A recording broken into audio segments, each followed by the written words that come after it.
56 inch का सीना, ये सब फर्जी बातें हैं। मोदी जी को सही में इन सब चीज़ों से परे हटकर, इन सब हवाबाजी से परे हटकर इंदिरा जी वाला साहस अगर उनमें 1% भी आए तो पाकिस्तान के बहुत टुकड़े करके दिखा सकते हैं। क्या ये 56 इंच था कि पाकिस्तान के आगे 2 दिन के अंदर ही घुटने टेकने को मजबूर कर दिया? विश्व गुरु का सपना तो मोदी जी बातों में लेते हैं, पर जमीनी हकीकत आज युवाओं को हताश करने की उन्होंने करी है। सेना जितनी काबिल है उतने काबिल हमारे प्रधानमंत्री नहीं है। और नरेंद्र मोदी जी थोड़ा शर्म करें, डरे मत। और पाकिस्तान के 4 हिस्से भी करने पड़े, 4 हिस्से करो, लेकिन बात मजबूत दे दे, पाकिस्तान को मुंह तोड़ जवाब दो, डरो मत। जब युद्ध हुए, इंदिरा गांधी जी ने 2 टूक पूरे विश्व को जवाब दिया था और क्लियर कट मैसेज था कि 2 देशों के बीच में तीसरे किसी भी देश को दखलंदाजी करने की कोई जरूरत नहीं होनी चाहिए। बहुत बेशर्मी की हरकत थी ये। जब राजनाथ सिंह, अमित शाह, नरेंद्र मोदी जी हर बार आके क्रेडिट लेते थे तो ये सीज फायर हुए, कोई व्यक्ति बोलने वाला नहीं है, कोई व्यक्ति बोलने वाला नहीं है। ये रीढ़ की हड्डी सरकार में नहीं है। हमारे सेना के शौर्य और पराक्रम को दबाने का ये काम कर रहे हैं। जैसे कि अमेरिका ने घोषणा की, हमें शर्मसार महसूस हो रहा है, बेइज्जत महसूस हो रहा है। उस समय इंदिरा गांधी ने ये बात कही थी, भारत अपने मामलों में सक्षम है, भारत को किसी के इंटरवेंशन की जरूरत नहीं है। हमने आज शक्ति मार्च निकाला। इस शक्ति मार्च में हजारों युवा छात्र शामिल हुआ।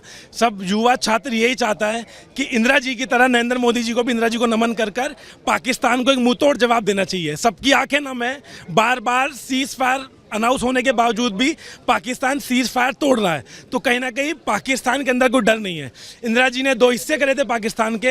अगर हमारी देश की फौज मजबूत है, पूरा मजबूत देश है, देश की फौज को फ्री हैंड दें। और नरेंद्र मोदी जी थोड़ा शर्म करें, डरे मत। बाहर की ताकतों पर विश्वास ना करें, ना उनसे डरें। एक कठोर फैसला उठाएं, कठोर कदम उठाएं और पाकिस्तान को के 4 हिस्से भी करने पड़े, 4 हिस्से करो, लेकिन बात मजबूत दे रहे, पाकिस्तान को मुंह तोड़ जवाब दो, डरो मत। देखिए, बाहर की ताकतों को ये निर्णय नहीं लेना चाहिए। हमारा लोकतांत्रिक देश है, बड़ा देश है। पूरी दुनिया में सबसे युवा देश हमारा भारत देश है। सबसे ज़्यादा युवा शक्ति भारत के अंदर है। अभी आपने देखा होगा चंडीगढ़ में एक सेल्फ डिफेंस का खाली नोटिफिकेशन निकला था, हजारों युवा भारत माता की रक्षा करने के लिए, सेवा करने के लिए पहुंच गया था। मोदी जी डरो मत। अगर आर्मी का नोटिफिकेशन भी निकालना निकालो। हम हजारों लाखों राहुल गांधी जी के सफ़ेद टी शर्ट में घूमे बब्बर शेर, देश की फौज में भी जाने को तैयार हैं, लेकिन पाकिस्तान को मुंह तोड़ जवाब दो। बाहर की ताकतें डिसाइड नहीं करेंगी कि हिंदुस्तान की जनता क्या चाहती है, हिंदुस्तान की फौज क्या चाहती है। यही बात हम कहते हैं, नरेंद्र मोदी जी, इंदिरा जी को नमन करो, देश की शक्ति को पहचानो। मुझे लगता है नरेंद्र मोदी जी देश की शक्ति को आंक नहीं पा रहे हैं। ये बहुत शक्तिशाली देश है, युवा देश है, देश की आर्मी बहुत शक्तिशाली है। इसकी बात माता का सर झुकने मत दो, पाकिस्तान के 4 हिस्से कर दो। एक छोटा सा मुल्क यूक्रेन रशिया से लड़ाई लड़ता आ रहा आज तक। भारत विश्व गुरु 56 इंच के सीने का दावा प्रधानमंत्री नरेंद्र मोदी जी करते हैं। क्या ये 56 इंच था कि पाकिस्तान के आगे 2 दिन के अंदर ही घुटने टेकने को मजबूर कर दिया? आज हम इतने संपन्न हैं, हमारी सेना इतनी संपन्न है, भारत का नागरिक इतना संपन्न है कि बदला लेना अच्छे से जानते हैं। जब इंदिरा जी ने 1971 में 2 टुकड़े पाकिस्तान के कर दिए थे, तो आज ये समय था कि पाकिस्तान के 4 टुकड़े करने का समय था। विश्व गुरु का सपना तो मोदी जी बातों में लेते हैं, पर ज़मीनी हकीकत आज युवाओं को हताश करने की उन्होंने करी है।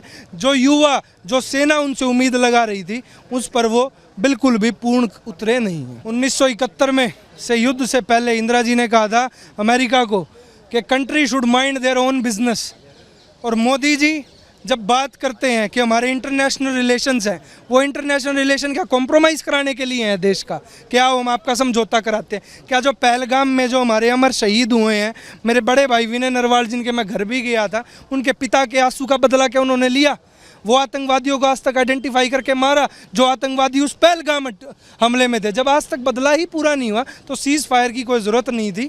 और अमेरिका जैसा देश कोई नहीं होता कि जो हमारा समझौता करा सके। हम अपने आप में, जैसा मैंने कहा, संपन्न है, तो निश्चित तौर पर हम बदला लेना जानते हैं। हमारी सेना पे हमें कोई दो राय नहीं है। सेना जितनी काबिल है उतने काबिल हमारे प्रधानमंत्री नहीं है। विफलता ये मानते हैं कि 2 दिन के अंदर वो रिटर्न में हमें ये दे कि किन कारणों के वश उन्होंने अपने घुटने टेकने को वो मजबूर हो गए, क्यों उन्होंने सीज फायर का ऐलान किया। ये आज देश की जनता उनसे सवाल पूछती है और इसका जवाब मांगती है। हमारी जो अंतरात्मा है वो इस समय रो रही है, देश के युवा की अंतरात्मा। और ये हमारी युवा की बात नहीं है, देश के नागरिक का भी यही हाल है। हम घुटने टेकने वालों में से, देश में से नहीं है जो मोदी जी ने टेके हैं, तो उसका बदला मोदी जी को लेना पड़ेगा, आज नहीं तो कल। देखो, चुनाव लड़वाने में और युद्ध लड़ने में ना ज़मीन आसमान का फ़र्क होता है। रीढ़ की हड्डी नरेंद्र मोदी में होती तो उसको पता होता कि जब रिचर्ड निक्सन का दबाव था, 7वां बेड़ा समुद्र में खड़ा हुआ था और इंदिरा जी पर दबाव बना रहा था, तब इंदिरा जी ने ये कहा कि मैं तुम्हारे दबाव में नहीं आऊँगी, मैं तुम्हारे हिसाब से ये देश नहीं चलाऊँगी।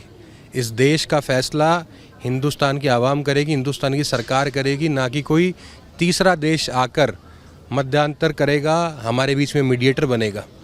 आज ये साबित कर दिया कि आप सच में ही, जैसे राहुल जी ने कहा था कि आप सरेंडर मोदी हो, नरेंद्र मोदी नहीं हो आप हो सरेंडर मोदी।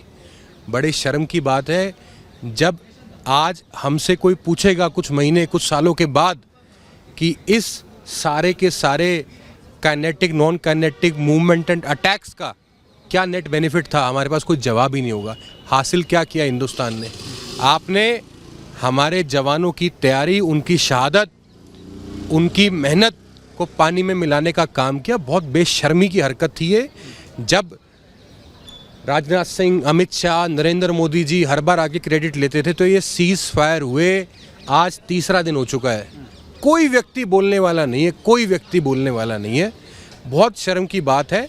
आज हिंदुस्तान के सामने नरेंद्र मोदी को आना चाहिए, उनकी सरकार के नुमाइंदों को आना चाहिए और बोलना चाहिए कि ऐसा क्यों हुआ, क्या मजबूरी हुई कि जब सीज फायर वायलेशन की डिक्लेरेशन की बात आती है तो पहले अमेरिका ट्वीट करता है, फिर पाकिस्तान रिएक्ट करता है, फिर उसके बाद हिंदुस्तान के आपके डीजीएमओज आके 24 घंटे बाद आपके डीजीएमओ आके उस पर प्रेस कॉन्फ्रेंस करते हैं। और अगर सीज फायर डिक्लेयर हो गया था तो सीज फायर के वायलेशन के बाद आप लोगों ने तुरंत रिटेलिएट क्यों नहीं किया?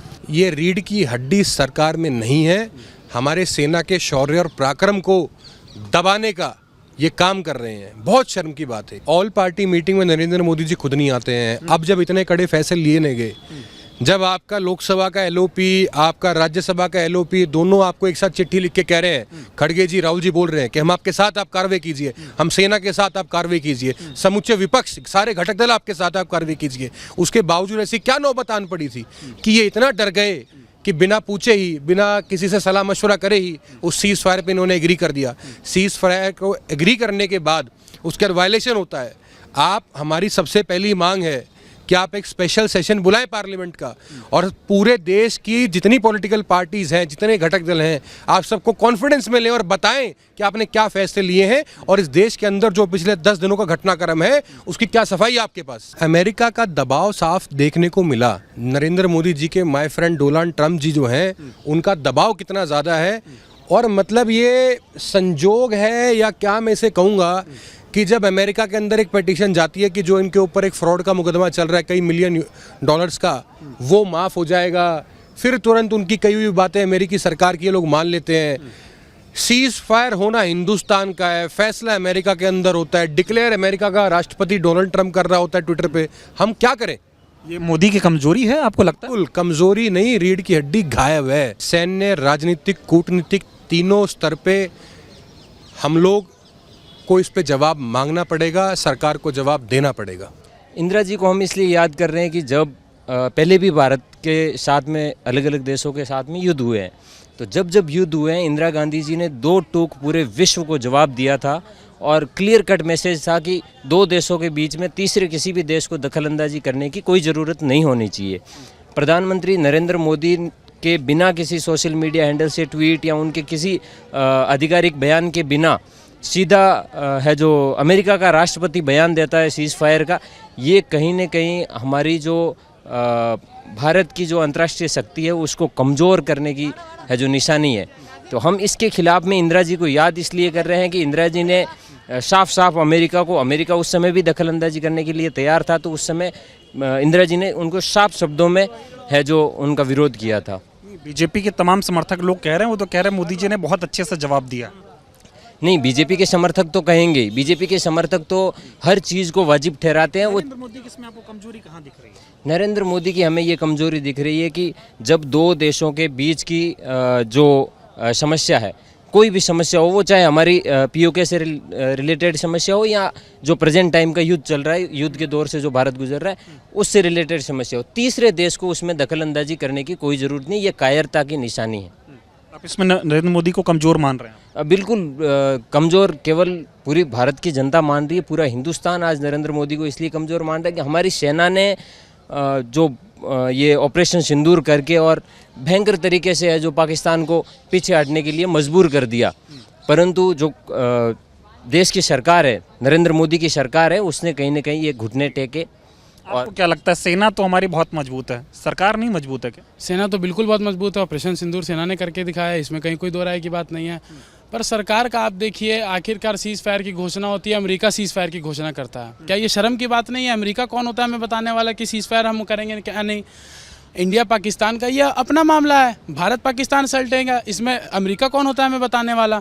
तो हम समझते हैं अंतर्राष्ट्रीय स्तर पर जैसे कि अमेरिका ने घोषणा की, हमें शर्मसार महसूस हो रहा है, बेइज्जत महसूस हो रहा है। और जिस तरह से जो कृत्य पाकिस्तान सालों से करते आ रहा है, दशकों से करते आ रहा है, जब आपने देखा पाकिस्तान की सेना 8-10 साल के बच्चों को मारती है, शेलिंग करती है, बॉम्बिंग करती है कश्मीर में, और उसके बाद हम चुप बैठ जाते हैं, हम सीज फायर मान लेते हैं, तो कहीं ना कहीं हम ठगा हुआ महसूस कर रहे हैं। और हम चाहते हैं, आज हमने इंदिरा जी के नाम पर शक्ति मार्च इसलिए निकाला था, हम सरकार से अपील करते हैं, हम नरेंद्र मोदी जी से अपील करते हैं कि वो अपने अंदर इंदिरा गांधी जी वाला साहस लाएं और पाकिस्तान के टुकड़े करके दिखाएं। साहस तो है, लोग कह रहे 56 इंच का सीना है, डरते नहीं मोदी किसी से। वो तो दिख रहा है कितना 56 इंच का सीना है कि अमेरिका हमें बता रहा है कि सीज फायर होगा कि नहीं। एक इंदिरा गांधी थी, मैं आपको किस्सा बता देना चाहूँ, उस समय रिचर्ड निक्सन वहाँ के राष्ट्रपति हुआ करते थे। उस समय इंदिरा गांधी ने ये बात कही थी, आज भी उसकी रिकॉर्डिंग है कि भारत अपने मामलों में सक्षम है, भारत को किसी के इंटरवेंशन की जरूरत नहीं है। ये साहस था इंदिरा गांधी का, ये ताकत थी इंदिरा गांधी में। आज तो डोनाल्ड ट्रंप ट्वीट कर रहे हैं, कॉमन सेंस की बात बता रहे हैं, जैसे भारत के लोगों में कॉमन सेंस नहीं है, बेइज्जत कर रहे हैं हमें। तो हम समझते हैं 56 इंच का सीना, ये सब फर्जी बातें हैं। मोदी जी को सही में इन सब चीज़ों से परे हटकर, इन सब हवाबाजी से परे हटकर इंदिरा जी वाला साहस अगर उनमें 1% भी आए तो पाकिस्तान के बहुत टुकड़े करके दिखा सकते हैं। वही बात है ना, जब विपक्ष ने पहले दिन पहलगाम हमले के बाद से हमने कहा कि सरकार ठोस कदम उठाए, विपक्ष पूरी तरह से उनके साथ है। हमने साफ कहा कि हम नरेंद्र मोदी जी के साथ हैं, हम भारत सरकार के साथ हैं, मोदी सरकार के साथ हैं। हमने ये साफ शब्दों में, विपक्ष ने कहा, हमारे नेता मल्लिकार्जुन खड़गे जी, केसी विनोद, सबने कहा इस चीज़ को। और उसके बाद सेना तैयार है, सब कोई तैयार है, और उसके बाद नरेंद्र मोदी जी पीछे हट जा रहे हैं। तो ये दिखाता है इनका सीना कितना बड़ा है। ये भी चर्चा कर रहे थे, मतलब चुनाव लड़ना और युद्ध लड़ने में बड़ा फर्क होता है। बिल्कुल बिल्कुल सही बात है, चुनाव लड़ने में मास्टर। और मैं समझता हूँ कहीं ऐसा ना हो जाए बिहार चुनाव आने वाला है, ये कह दें कि भाइयों बहनों आपका एक वोट पहलगाम वालों के नाम जा सकता है कि नहीं, ये भी हो सकता है। तो हम समझते हैं चुनाव की ये तैयारी में है, युद्ध की तैयारी करनी चाहिए, पाकिस्तान को ख़त्म कैसे करें, आतंकवाद को कैसे जड़ से ख़त्म करें, इसकी तैयारी करनी चाहिए। ये भी कह रहे बात सिंदूर की थी, और जब सिंदूर की बात आए, जब तक पूरा काम एकदम खत्म ना कर दिया जाए तब तक रुकना नहीं चाहिए। बिल्कुल सही बात है। आखिर आप मुझे एक बात बताइए, क्या जो वहाँ पे आतंकी जिन्होंने हमला किया, क्या वो मारे गए? क्या वो पकड़े गए? क्या कुछ लिंक, खुद जांच, कुछ भी निकला क्या? क्या आतंकवाद पाकिस्तान से खत्म हो गया? आतंकवाद खत्म हो गया तो अच्छी बात है, पर आतंकवाद नहीं हुआ क्या? मैं तो समझता हूँ ऑपरेशन सिंदूर जैसे और ऑपरेशन करके दिखाने चाहिए। पाकिस्तान की मिलिट्री आम भारतीयों को मार रही है और हम चुप बैठे हैं। मैं समझता हूँ आज के दिन हमें शर्मसार महसूस हो रहा है, ठगा हुआ महसूस हो रहा है। और हम नरेंद्र मोदी जी से अपील करते हैं कि वो इंदिरा जी वाला साहस लाएं और पाकिस्तान को टुकड़े करके दिखाएं।